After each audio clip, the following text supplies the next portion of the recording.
So today we're going to talk about a lot of issues that are impacting you and everyone as far as that's concerned in the county, the state, and the nation. But first of all, I just wanted to ask each of the members of the panel, as they reviewed the year 2013, what were some of the major issues that you heard, saw, and participated in. And I'm going to ask each of you, go around the table and say what is the most significant issue that of a positive nature that you would like to, if you had to choose for the year. Robin, what was the implementation of the Affordable Care Act, the last half of it. Okay. Gillian. Supreme Court overturning DOMA. Okay. George. The return of equities, the increase of 30% of the stock market, and okay. Robin. Republican obstructionism as a whole and how defunct our Congress truly is. Okay, Marty? I would say the walkout of the Penn-elect employees. And that's a very local one, yes. George? The failure of democracy in Afghanistan, Iraq, really Egypt, Syria is going to create problems for the United States. Military adventures perhaps are going to ensue from this. Okay, and I'm just going to quickly add my two, and I think the thing that I think was the most significant was the move by the U.S. Senate to get rid of the filibuster rule when it comes to nominees for judgeships, and I wish they would expand that to a little more broader base of issues. And the most negative thing, I have to agree with Robin, I think it is the absolute unconscionable obstructionism of the Republican Party, both at the state and the national level. It is doing more harm to America than any war or any other disruption, any other issue. Which truly amounts to their unwillingness to put the American people first. That's right. And I think that's a tragedy when they put their own selfish interests before the interests of American citizens and the welfare of America. Well, thank you very much, Pamela. Now we get into an issue that, again, is a local issue that deals with the UPMC buyout of the Altoona Regional Health System. As you well know, there have been several public fora that have been called for by the SEIU, which is the union that represents the nurses and so on. And there was also a hearing held out at the convention center on Governor Corbett's health care plan, and I think the two of them kind of intertwined. But a very quick comment on the UPMC takeover of the Altoona Regional. And do we know enough about what benefits will really truly be denied? Because my understanding is, and there was another full-page ad in the Altoona Mirror this morning that says the Bedford Highmark folks will be covered by UPMC for at least 3 more years without any diminishment of benefits and coverage and all. Is there anyone here who has any more information on that issue that might enlighten where we are on it? Yeah, Frank, I think, you know, if Pittsburgh is any indication of what could possibly happen here in the Altoona area, you know, we could be in for trouble. The battle between UPMC and Highmark is very fierce in that area, and you know, UPMC has promised that it will deal with Highmark here and Highmark customers fairly, and of course customers of every variety of insurance. But I think that, you know, that's what these bills that we recently had a town hall about, HB 1622 and HB 1621, are meant to address. That integrated delivery networks, which is hospitals that are also insurers, are required to contract with all willing insurers. Okay. Has any other comments from the folks that... Well, I think it was clear from the testimony that our healthcare system in the United States is not like shopping at Walmart. Oftentimes, you have no ability as an individual to determine who your insurer is. It's your employer. 85% of the people in the United States get their health insurance from their employer. And you have very little control over who your employer chooses. Sometimes your employer gives you a choice as an employee on several plans, but that's not always the case. And this whole idea that government shouldn't stick its nose into healthcare, just let the free market system sort everything out is crazy. I mean, when you go to get medical procedures, you lack information on who the best provider is. You certainly don't know what the cost is. We've talked about that on other programs about what a joke it is to ask your employer or the healthcare provider when they suggest a procedure, well, how much is this going to cost? They won't give you an answer. Why are you interested in such a thing? Is the reaction. So as we view what's happening in this issue, do you feel that the legislative initiative would be a way to guarantee that people would have integrated coverage? I think it's our best option at the moment.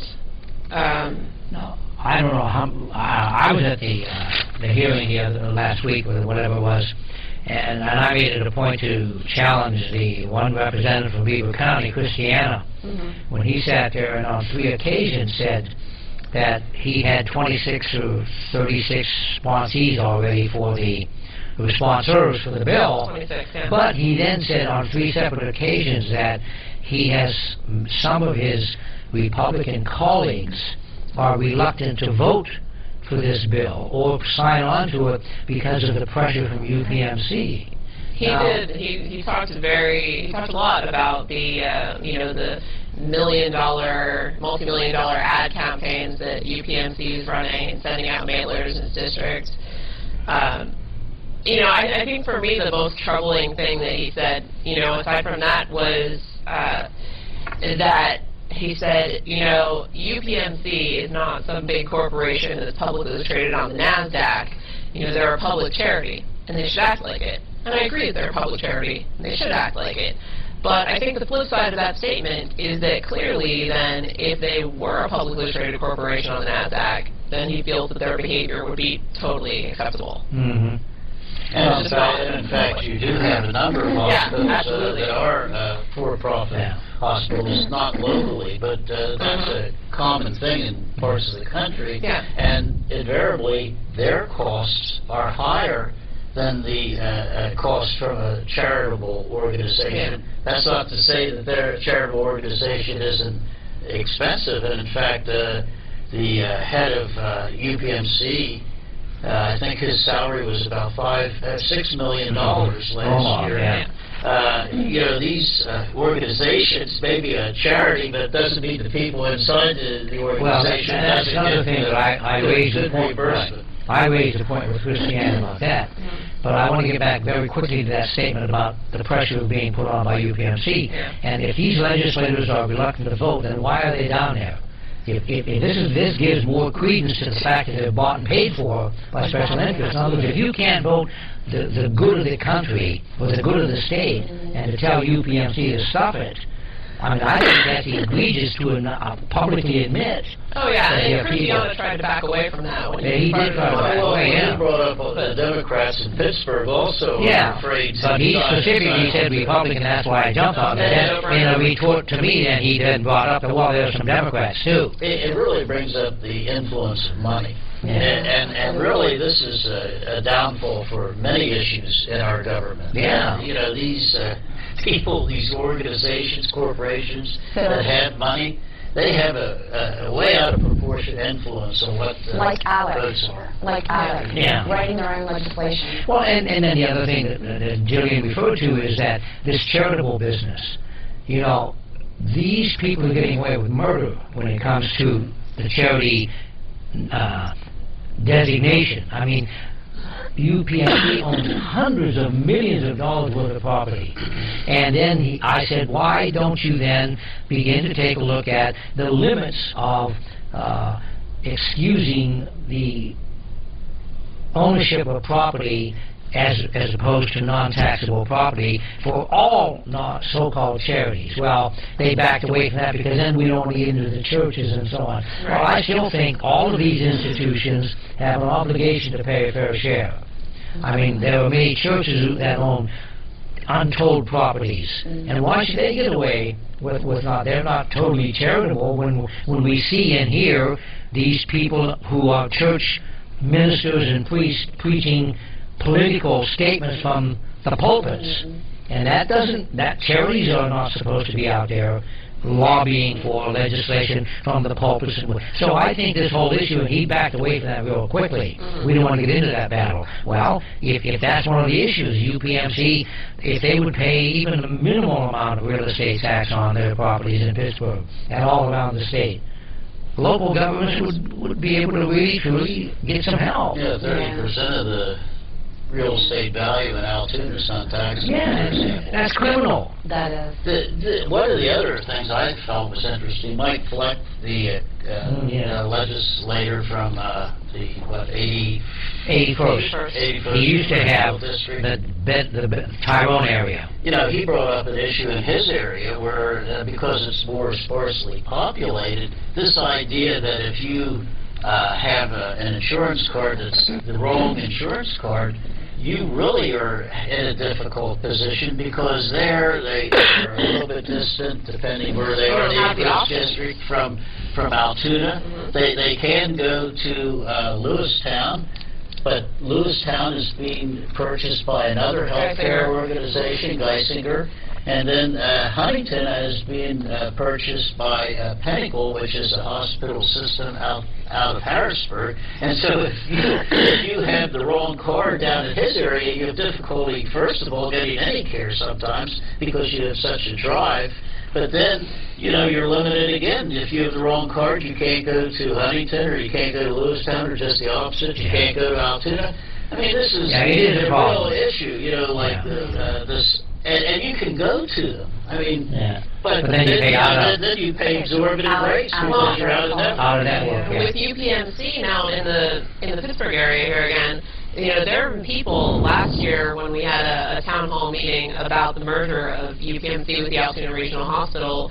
A nurse came from Pittsburgh and talked about going to her doctor, and she was a community blue subscriber, going to her doctor who had become a UPMC doctor and discovering that not only would her doctor not take her insurance anymore, but she said, you know, look, I'm willing to pay out of pocket because I understand how important it is to have, you know, continuous care through a doctor who knows who I am and what my issues are.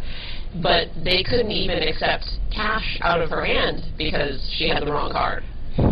Well, in your comment that they're accepting people, if you have, let's say, Highmark and you go to Altoona Region, UPMC Altoona, that they'll accept you at UPMC Altoona, but let's say you have something that requires you to go to the Pittsburgh UPMC hospital for treatment. Then will they accept Then are you going to have to switch if you have Highmark to the Allegheny, I think it's the Allegheny Health System, which is Highmark's thing. And by the way, Charlotte Ames last night on television was talking about who's enrolling in Obamacare, the people that are using the marketplace. And I guess all sorts of people, I think she said about half of the people that are signing up for insurance are actually signing up for Community Blue.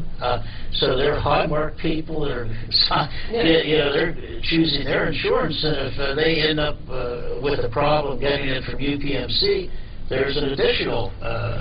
Well, I think it is critical, and it may have to be more than just state legislation, because, you know, if you go to another state and say you have an accident or something and you go to the hospital, will they accept it if it's, say, Tennessee, whatever they do down there? And I think it's very critical to have, not just in Pennsylvania, but I think it should be nationwide. Every hospital ought to be willing to accept the card of every... I mean, you see that with prescriptions now. How many times you go into pharmacies and they say we take them all?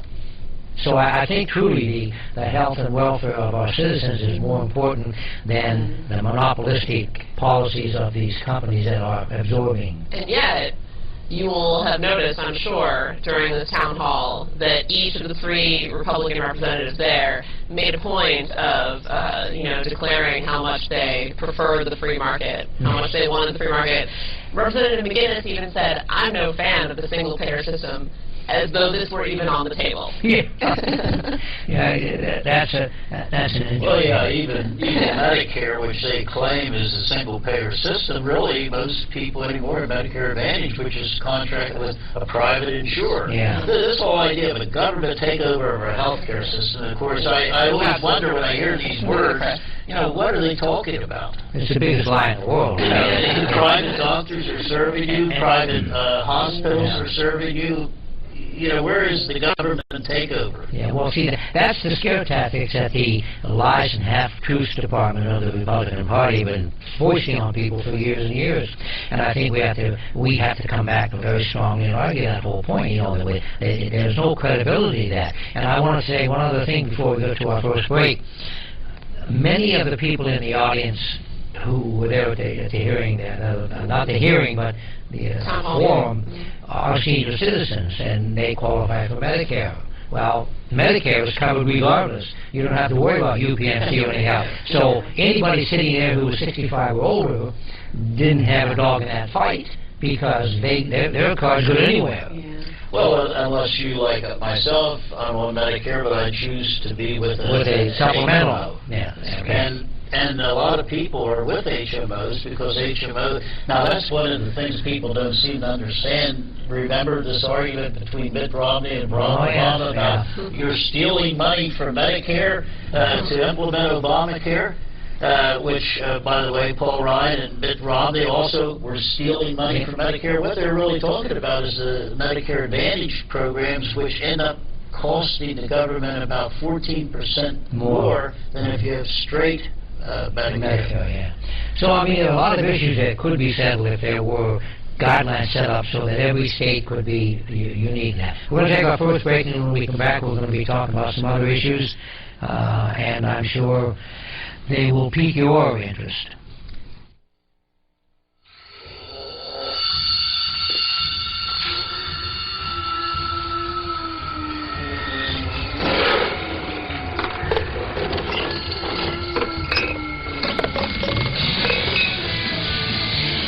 Even a zombie knows when a perfect bin.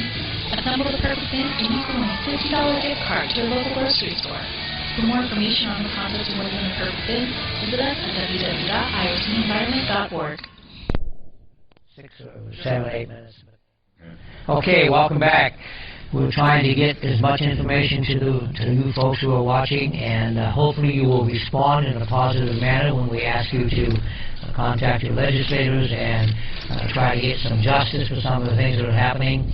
And we want to call on Marty, who's a retired Penelec employee, to give us a little update on the status of the Penelec locking out the union members of the Penelec local work site, and they have been out since about 3 or 4 days before Thanksgiving, and it's really a tragedy when there are things happening that are not being truthfully reported. And we'll give Marty a chance here to give you a quick update on where we are, and we know why we are there where they are, because of the greed and the intransigency of management to come to the table and reach an agreement. So, Marty?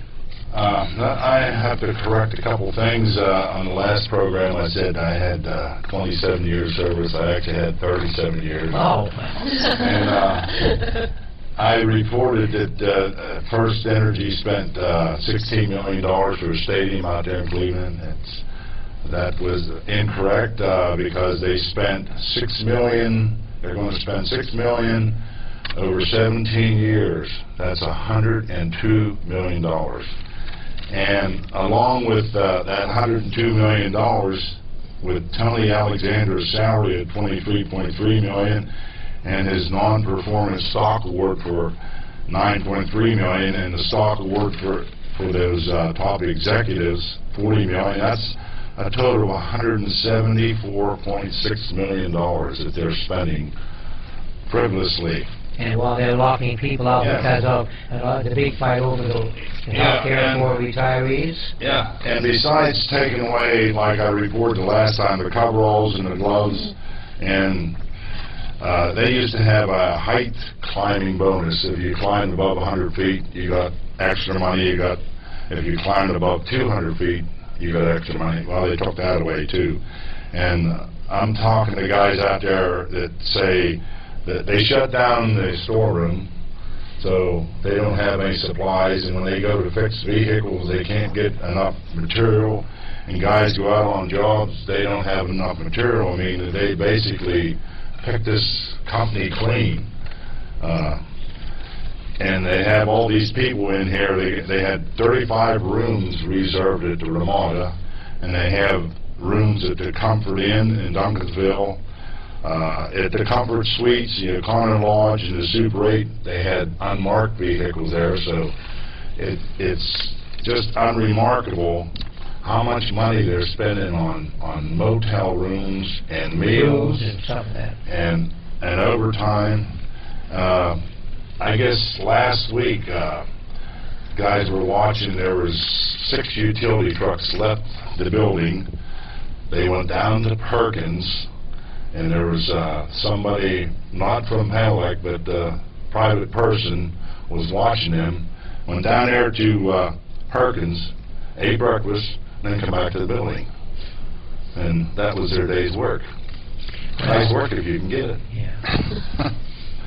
But they had an article here in the paper about, I don't know where you saw Mediation. that. They had a milk truck that hit a utility pole, broke it off. It had secondary and primary on it, and it had a transformer. Well, it hit the ground, and the first responders couldn't do anything to it because there were no utility people there, and the wires were still live.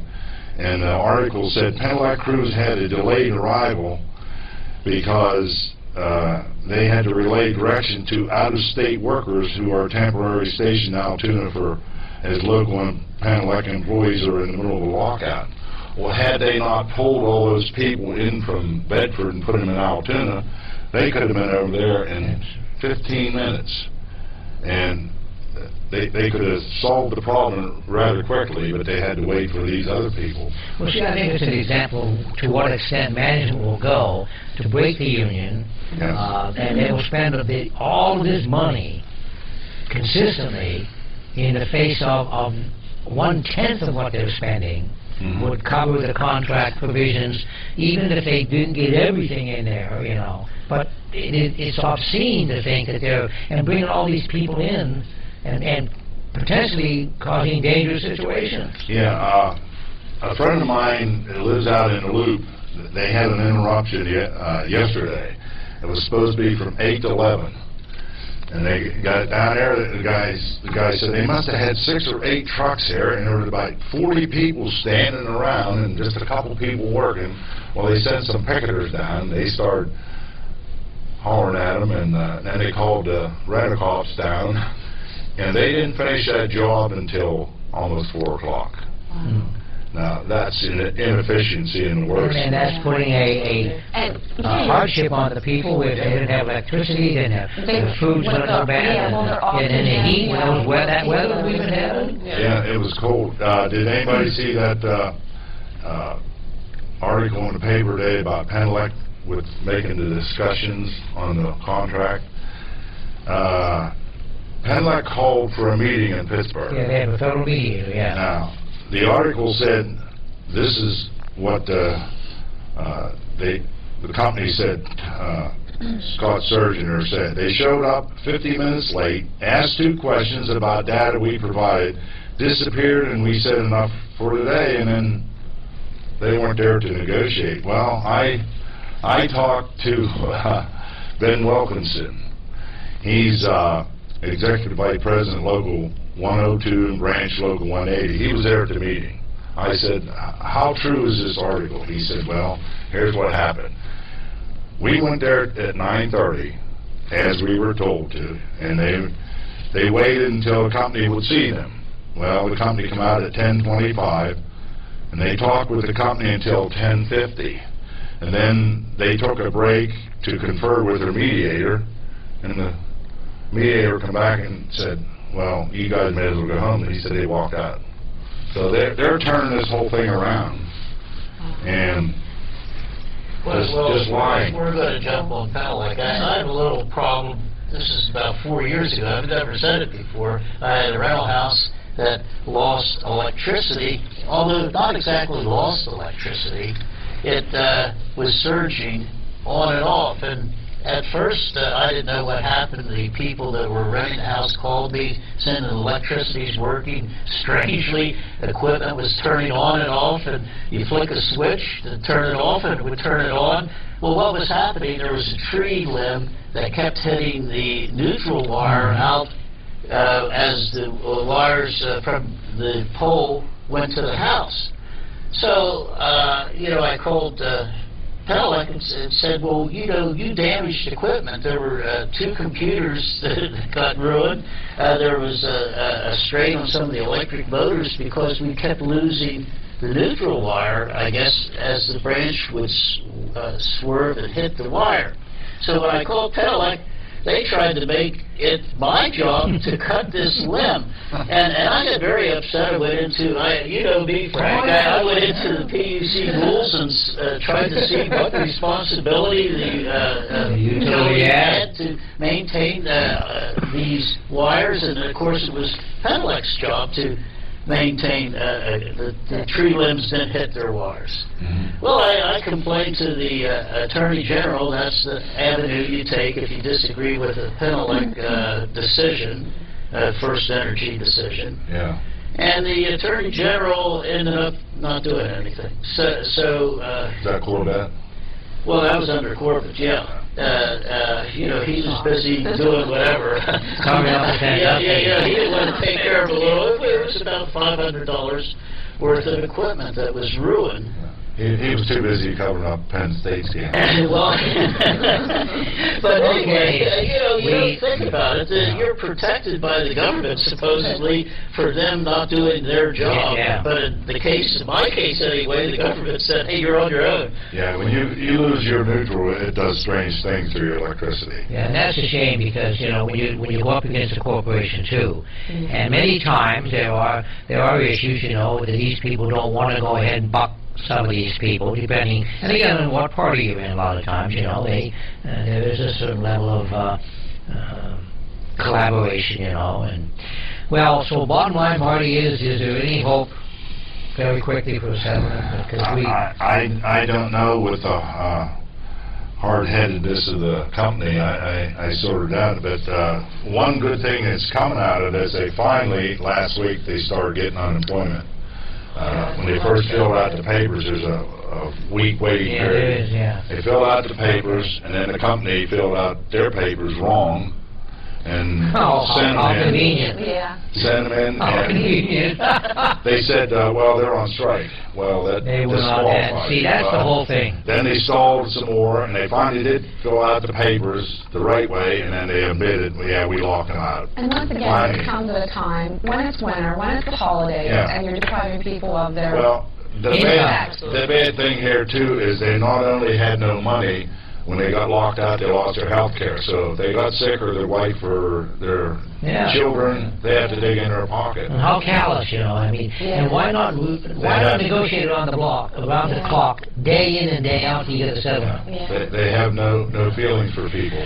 Well, we certainly want the folks to know who are watching that you can send a note to Panelists and say, look, get to the table. You don't have to take a position one way or the other. Just say, get to the table and bargain. You can't solve it in the public arena, and when newspaper reports come out that aren't factual and comments are made that aren't factual. So get on the horn and send an email, send a letter, and just tell the company, get to the table. I know those folks out on they're not picket lines, but they're survival lines. They'll get to the table and stay there as long as it takes. Well, they also said in this article in the paper, said Utility Worker Union President Walt Whalen could not be reached for comment. Every time they put an article in the paper, they put that down there. And he said, I've been to both the union meetings. One of them was Tuesday night, and he said, I have a home phone, I have a cell phone. They can get a hold of me anytime. They make it look like they're not cooperating. Can't get a hold of them. Okay, well, that's a shame, but we want the folks at who work for Panelists, First Energy, they know that we're behind you 100%, and we hope everybody who's watching this is too. Okay, let's take a look at I want to move down to the Republican efforts to legislatively diminish the rights of the poor and women. Something I just saw the other day, 2 days ago, a House committee was discussing women's rights, and as they refer to healthcare clinics and so on, and there wasn't a single woman was on the panel, and when Eleanor Norton, the woman from Washington, D.C., who is a representative to the Congress, specifically put a request into the chairman of the committee to testify, and she was turned down. Now, Gillian, were you aware of that? Yeah, absolutely. And you know what? This happens so often. It's absolutely mind-boggling to me. And I mean, there are those that, you know, will want you to believe that these things don't come up all the time. They do come up all the time. They come up all the time in the States. It comes up fairly often, you know, in Congress, when, given our economy, you would think that Republicans would be focusing elsewhere, but they're focusing on, you know, controlling a woman's bodily autonomy. And it's absolutely ridiculous to me. I find it utterly ridiculous, too, that men are making decisions for women. Anything from the men. I think regardless of whether you're a man or a woman, it's your basic American right. Yeah, Well, we talked a little bit before the cameras were on about this, and you know, I like to change the conversation away from abortion, and this hearing, I think, was over abortion. It's the Judiciary Committee. I think it was, to contraception, which is also being opposed by so many of the Republican legislators, and you know, Obamacare is an example of this. You know, backdoor making it a religious freedom issue, not being required to provide contraception. You know, and that is one of the things that would prevent abortions. Absolutely. You know, if the women had access to contraception, then this abortion issue would be far less. Well, you know, and so many Republicans are insistent that abstinence-only education is the only thing that they're going to support, but study after study after study has shown that abstinence-only education does not solve our problems. You know, abstinence-only education leads to higher rates of sexually transmitted diseases because, you know, people don't have the knowledge that they need. Yeah. Well, you know, psychologically and physiologically, there is a hierarchy of needs that people have. The most significant identifiable feeling that people have in their life, and everybody, is your survival, your livelihood. The fact that you don't want to die, you don't want anything to happen to you. Survival is the first, but the second is pleasure. Now, are they to assume that having sex is not pleasurable? So the point is, it's the second most significant need that people have. And how can you legislate it has to be abstinence? You're telling people to abstain from that issue that, for most people, and a lot of people, is one of their most significant forms of pleasure. So how can these idiots, these men, sit down there and say, you know, we're going to take away the things that would protect you from unwanted pregnancy? Well, and it's painted often as a moral issue, but most of the contraception that's being used are by married couples or committed couples. It's not like gratuitous sexual relations. For family planning issues. And, you know, I think one of the more recent bills that to me is just, it's absolutely repugnant, is H.R. 16, I would say. No, I'm sorry. H.R. 3 is this bill that would take money away from Planned Parenthood. From Planned Parenthood. It would stop people from being able to use any kind of federal funds at all on abortion. Mammograms and stuff like that. Yeah. I'm sorry, HR 7. In any case, so no taxpayer funding for abortion. Now, there's already extraordinarily minimal taxpayer funding for abortion. And so what this would do is expand it further to say, now, you can have a medical exemption, and you can write it off on your taxes. Okay, if you have a medical expenditure, you can itemize, write it off. But what this would do is make it so that if you have an abortion, you would not be able to write it off as a medical expenditure unless you were raped. But it would provide that if you were raped, and that is the reason you had the abortion, and that is the reason you get to write it off, that the IRS can audit you. So let's make them victims again. To audit you and say, were you really raped, or are you trying to cheat on your taxes? To put them through that scrutiny after they've already endured. Wasn't there a provision that anybody who would claim rape, that they would be investigated by the IRS? Yeah. I mean, just because you had the audacity to report that you were raped by someone, instead of trying to seek justice, these Republicans are saying, well, if you say you've been raped, we're going to have the IRS investigate you to make sure that your claim. I mean, that is obscene. It is. I mean, if you're mugged, if your house is robbed, the police aren't going to say, well, did you leave your doors open?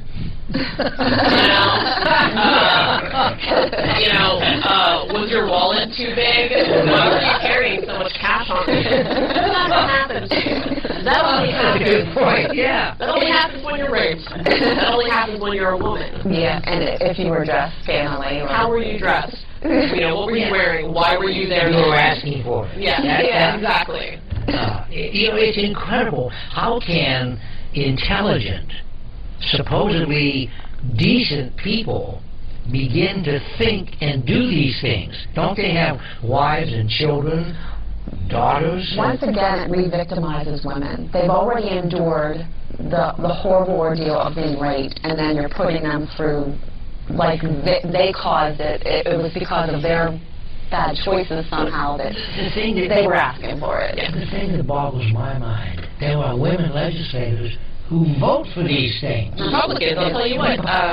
What has infected their minds? Or their morals even? How can they deliberately subjugate their colleagues, their children, their family female members to those onerous, unreasonable Neanderthal. Yeah. I mean, this H.R. 3, now, of course, it's not going to pass the Senate. And President Obama has promised he would veto it in any case. Yeah. But it passed the House with unanimous support from Republicans and 16 Democrats. Well, and they tell you why they did that, because they want to be reelected. Well, right, it's really commentary on the voters. And the voters seem to agree with these measures. The voters don't. If you look at public opinion polling, they really don't. Pew did a poll, and we're going to go on our break then, but Pew did a poll here within the last 18 months. Yeah. 70%. That means 7 out of every 10 voters don't know the issues. So they go vote. And, unfortunately, for our party, we have a lot of our voters who say, well, we don't vote for the party, we vote for the person. And once again, I will bring in John F. Kennedy's quote, the ignorance of one voter puts our democracy at stake. The ignorance of one voter puts our and then you multiply that. Well, why do we do that? Let's take a break and come back, and in the meantime, maybe we'll come up with a inspiration to... Well, because the Tea Party hasn't...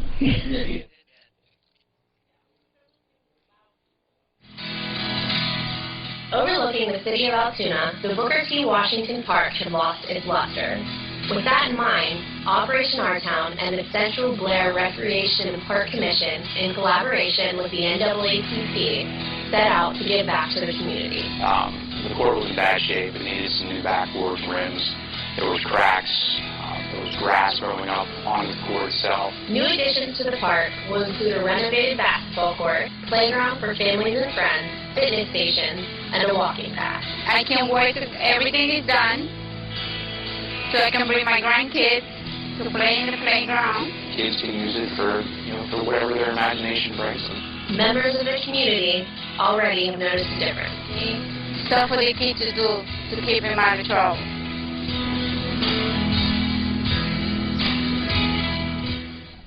All righty, we had a good laugh at the break time. We want to bring up not only our Republican colleagues, those Republicans, are they attacking women's rights and the dignity of women, but they're also continuing their obscene attack on the poor. And there's poverty in this country. It's getting worse. Now they're saying anywhere between 47 and 50 million of Americans. That's 1 in 7 is actually in poverty. And Gillian is going to tell you what one of these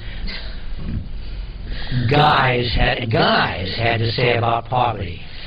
Well, Senator Marco Rubio, and not just him. In fact, a lot of Republicans subscribe to this particular belief that the answer to all of our social ills, poverty-wise, is marriage. If we promote marriage, and if people would get married and stay married, then that would solve all of the problems.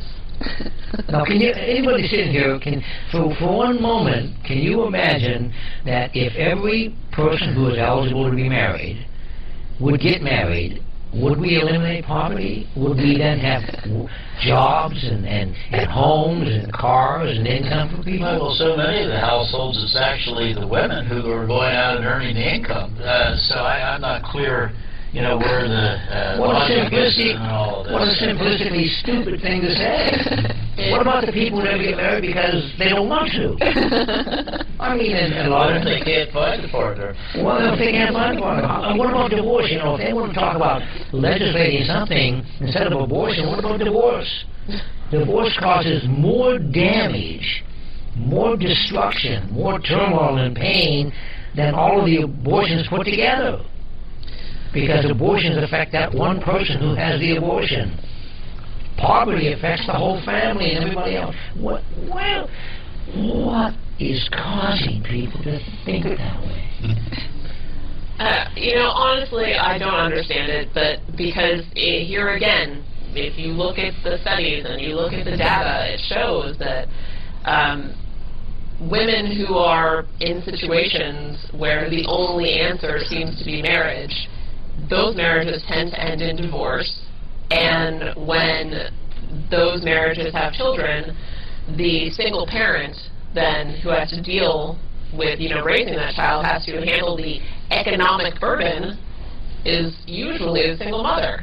Now, not always, given, but most of the time. And then they say, why don't these single mothers get jobs?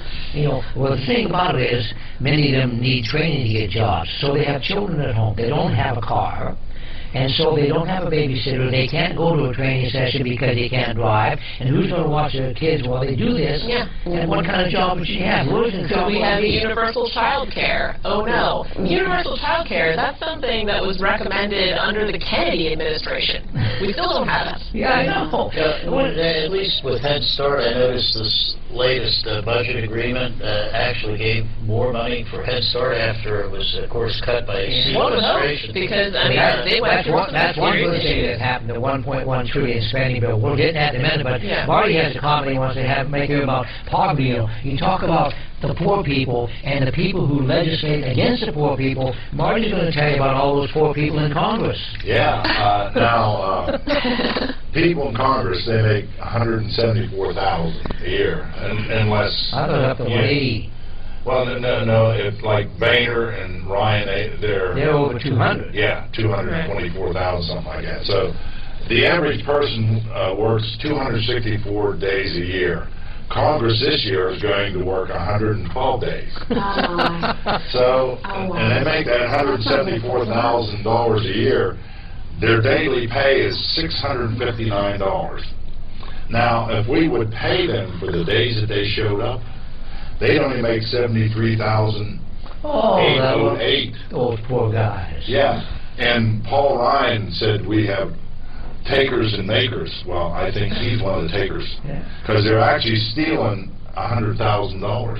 Yeah, if they only. How many here, when they were working, still working, If you don't show up, you don't get paid. Heck no. Well, most of these people are already independently wealthy before they get elected anyway. So one of the 50% now. It was on the TV the other day.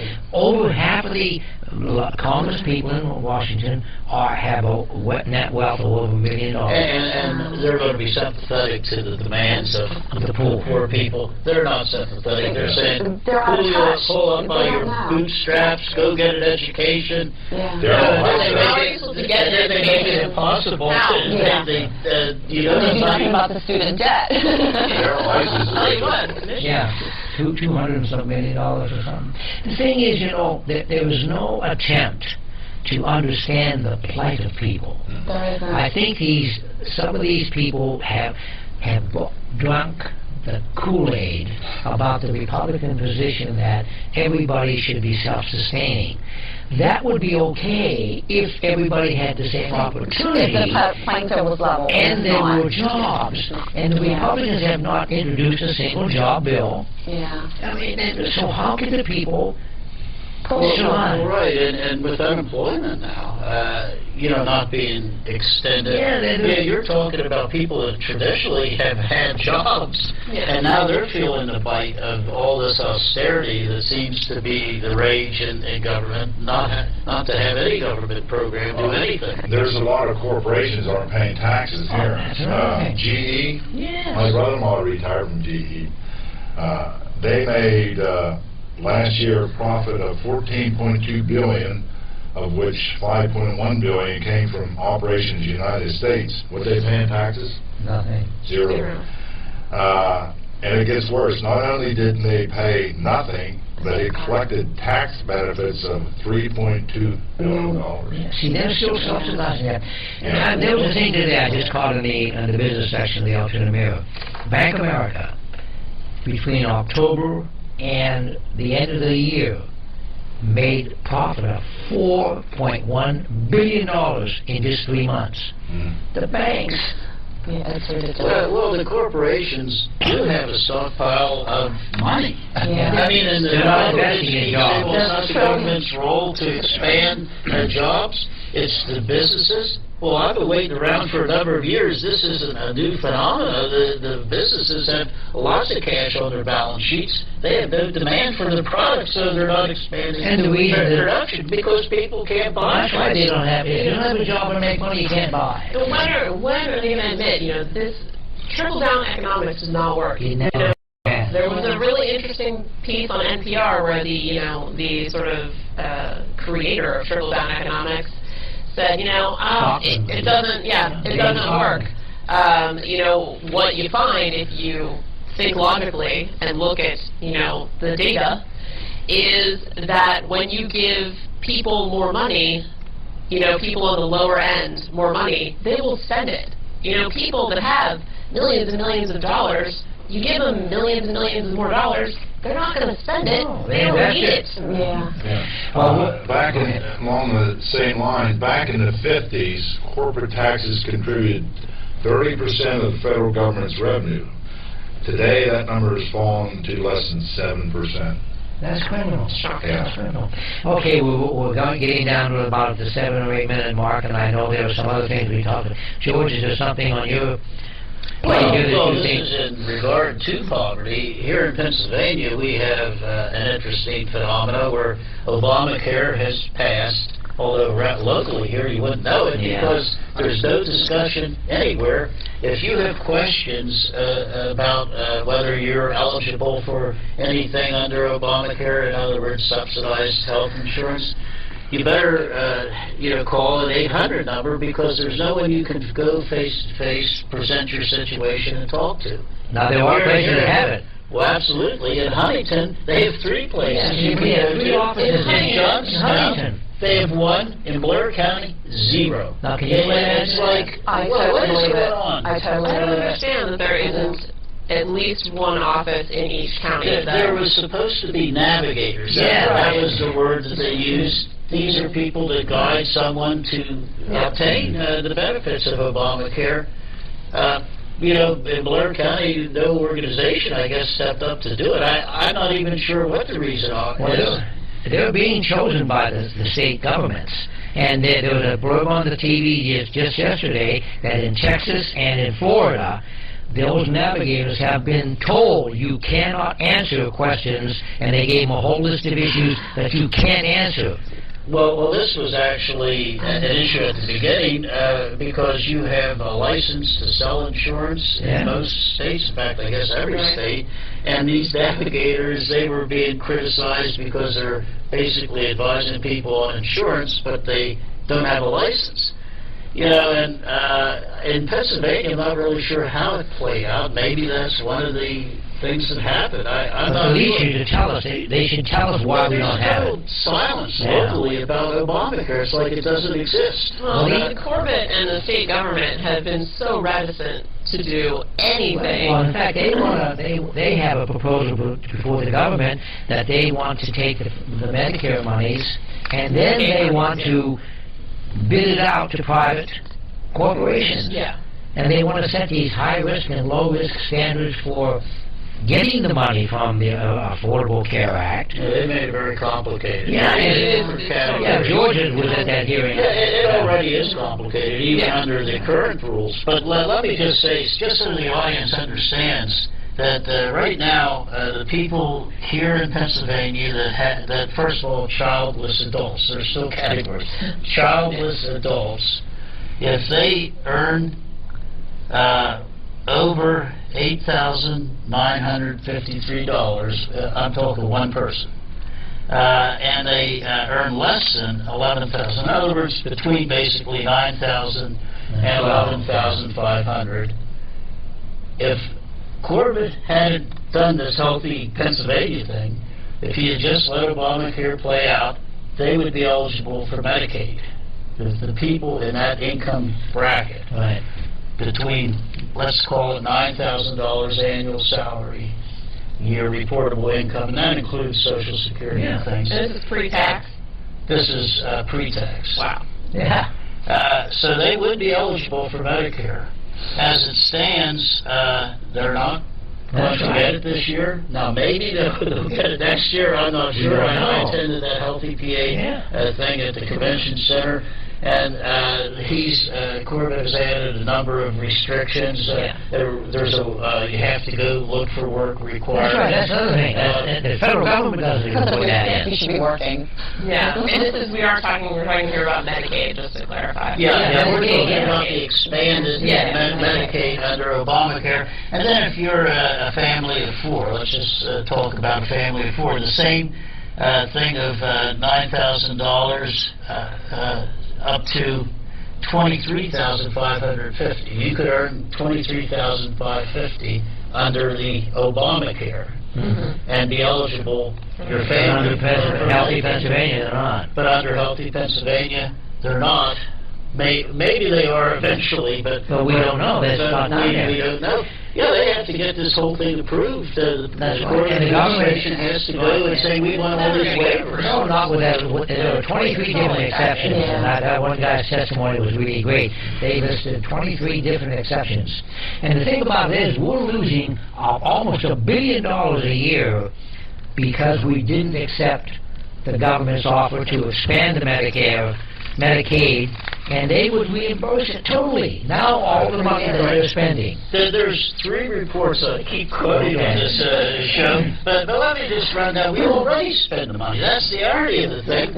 Not under Obamacare, you have general assistance, and if they would just implement Obamacare, the difference is Obamacare is 100% reimbursement to the state. Under the general assistance spending that we currently have, it's approximately 55% federal money. It adds up to about $500,000 every year, like in this year, 2014. We're not going to go under $500 million. Well, no. The difference between what we save, I'm actually talking of different things about what we save, because there's prisoners get health care. You know, they would be eligible for Obamacare. Drug and alcohol abuse, mental health. That's another big one. All this money that we spend currently could be funded under Obamacare. Yeah. Well, I get the message that it was done, and I know we could go into this a little bit more, but I think it's not a done deal yet. So we do thank you for your attention and watching, and if you have any questions, give us a call. You have our numbers up behind me here. You can look me up in the book, and I'm sure the rest of these folks will be glad to answer your questions. But vote Democratic, be a Democrat, because we care for you. Thanks for watching.